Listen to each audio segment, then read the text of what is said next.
जयराम जी की शुरुआत करते हैं इंपॉर्टेंट ऑब्जेक्टिव हिंदी सीरीज का पार्ट नंबर 3। जो पार्ट 1 और पार्ट 2 है, इसमें अपन लोगों ने बहुत सारे क्वेश्चन पढ़े। जो सभी क्वेश्चन थे वो हमारे पद्य खंड से रिलेटेड थे। अब ये जो पार्ट 3 है, इसमें जो ऑब्जेक्टिव हम पढ़ेंगे ये हमारे ऑब्जेक्टिव रहेंगे गद्य खंड से रिलेटेड। चलिए तो शुरुआत करते हैं। क्वेश्चन नंबर पहला। क्वेश्चन पहला ये कह रहा है, बूढ़े किसान ने राष्ट्रपति को उपहार में भेंट किया।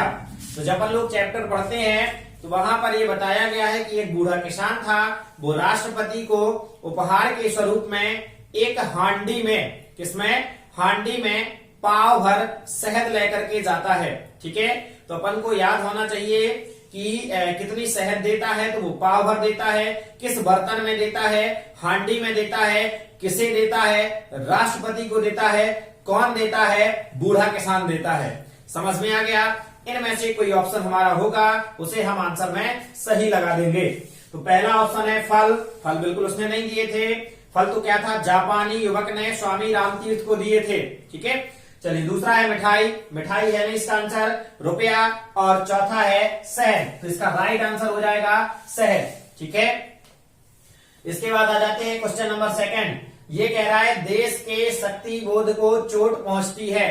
तो देश के शक्ति बोध को चोट कैसे पहुंचती है, तो जब हम चैप्टर पढ़ते हैं तो वहां पर पढ़ते हैं कि रेलवे, चौपालों, मुसाफिर खानों, बसों आदि में जब हम अपने देश की निंदा के बारे में सुनते हैं, क्या करते हैं, निंदा के बारे में सुनते हैं, तब हमारे देश के शक्ति बोध को क्या होती है, चोट पहुंचती है। ऐसा चैप्टर में अपनी लाइनें हैं। ठीक है, यानी कि हम लोग क्या करते हैं, हमने कहा हमारे देश में ये नहीं है, वो नहीं है, ऐसा नहीं है, वैसा नहीं है, और दूसरे देशों की तारीफों के पुल मानते हैं। तो देखते हैं यहाँ पर इसका ऑब्जेक्ट है, जो इसके ऑप्शन है वो किस तरीके से हैं। पहला ऑप्शन है खेती ना करने से। खेती ना करें तो कोई दिक्कत नहीं, अर्थव्यवस्था अपनी कमजोर होगी, लेकिन इससे कोई दिक्कत नहीं है। दूसरा है देश की निंदा करने से, यानी हम अपने ही देश की अगर निंदा करेंगे तो हमारे शक्ति बोध को क्या होती है, चोट पहुंचती है। यही वाला इसका राइट आंसर हो जाएगा 12 नंबर का। अब आ जाते हैं क्वेश्चन नंबर 3। क्वेश्चन नंबर 3 है, द्वैपायन कृष्ण को किस नाम से जाना जाता है। ठीक है, द्वैपायन कृष्ण को किस नाम से जाना जाता है। इसका पहला ऑप्शन है श्री कृष्ण, ये वो है नहीं। दूसरा है महर्षि परशुराम, बिल्कुल नहीं। तीसरा है महर्षि वेदव्यास। तो यही इसका राइट आंसर है कि द्वैपायन कृष्ण को किस नाम से जाना जाता है। द्वैपायन कृष्ण को महर्षि वेदव्यास के नाम से जाना जाता है। ऐसा भी कभी कभार उल्टा क्वेश्चन पूछ दिया जाता है, ये था महर्षि वेदव्यास। महर्षि वेदव्यास को किस नाम से जाना जाता था, या किस नाम से महर्षि वेदव्यास को जाना जाता, कुछ भी हो सकता है, आगे पीछे दोनों। तो ये द्वैपायन कृष्ण है। ठीक है, ये जाना जाता था किसको, महर्षि वेदव्यास को द्वैपायन कृष्ण भी कहा जाता था। ठीक है, या ऐसा पूछ दे, महर्षि वेदव्यास के नाम से किसे जाना जाता था, तो कृष्ण द्वैपायन या द्वैपायन कृष्ण। फिर आ जाते हैं चौथा नंबर का क्वेश्चन, गेहूं और गुलाब निबंध है। तो आप लोगों ने पढ़ा है गेहूं और गुलाब, यहाँ गेहूं भूख, और ये जो गेहूं है वो क्या किया गया है, भूख के लिए डिनोट किया गया है, और जो गुलाब है वो विलासिता के लिए प्रदर्शित किया गया है।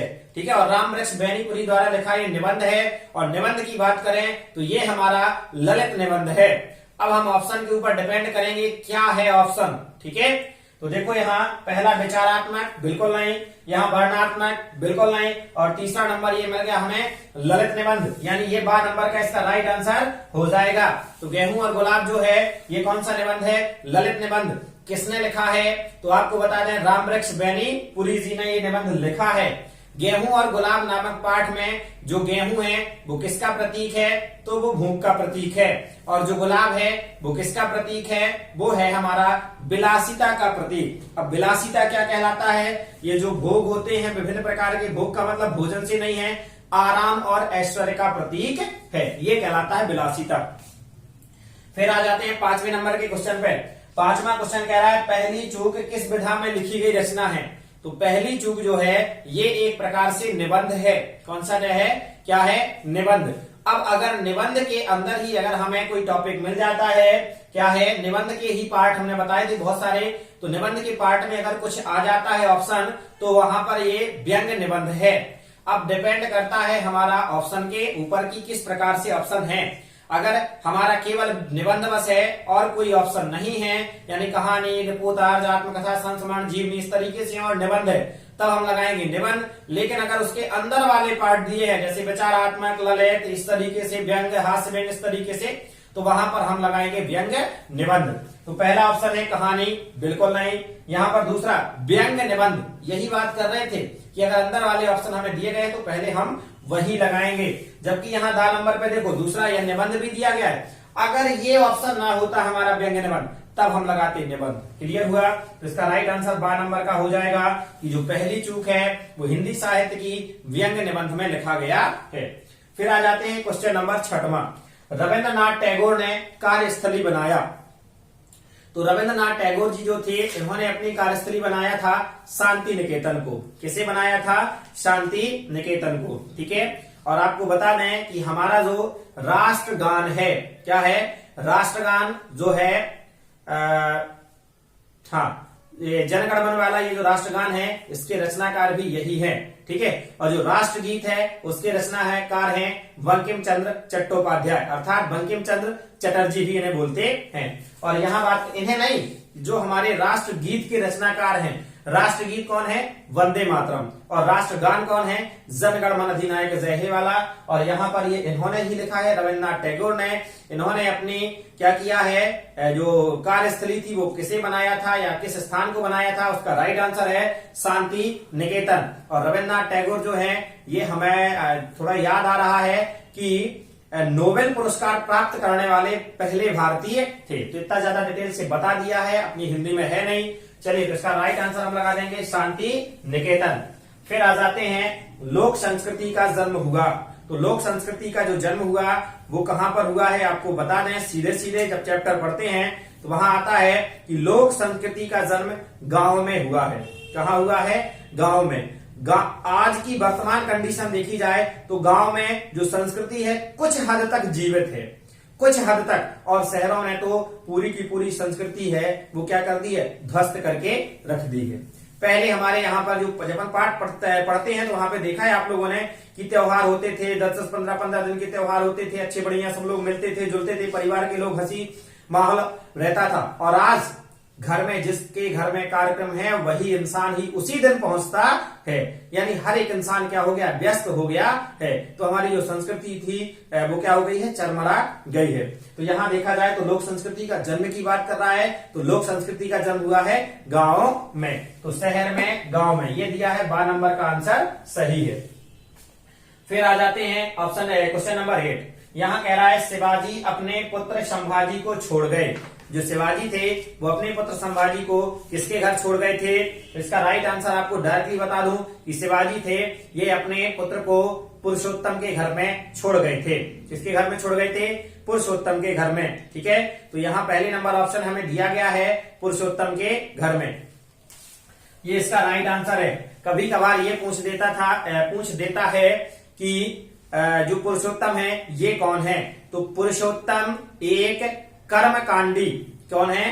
कर्मकांडी महाराष्ट्रियन ब्राह्मण है। अब किसी बच्चे के दिमाग में ये बात आ गई होगी कि सर ये कर्मकांडी क्या है?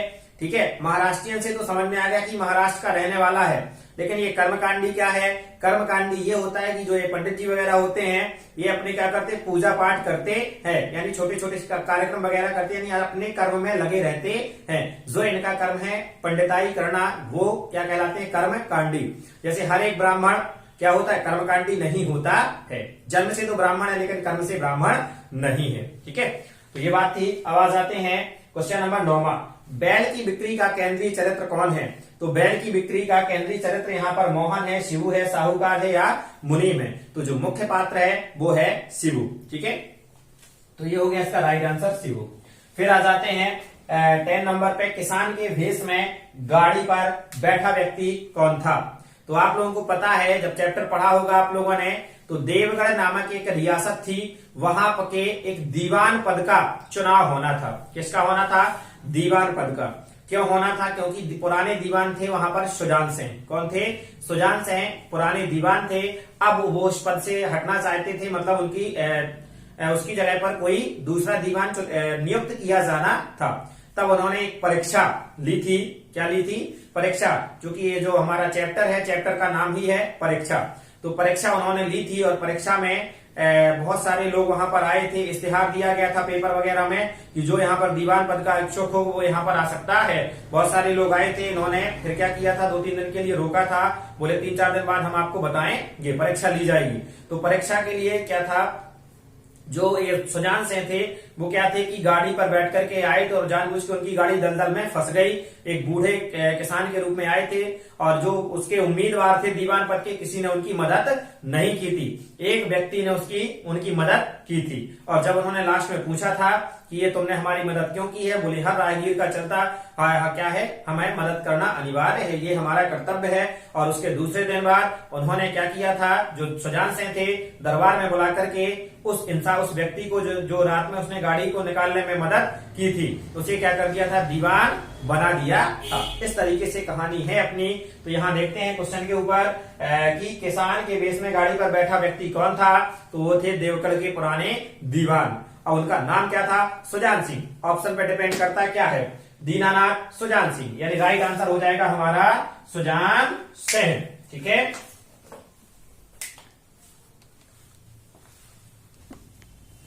किसान के हाथ पैर किसे कहा गया है, तो किसान के हाथ पैर यहाँ ऑप्शन है गाय, भैंस, बैल, बकरी।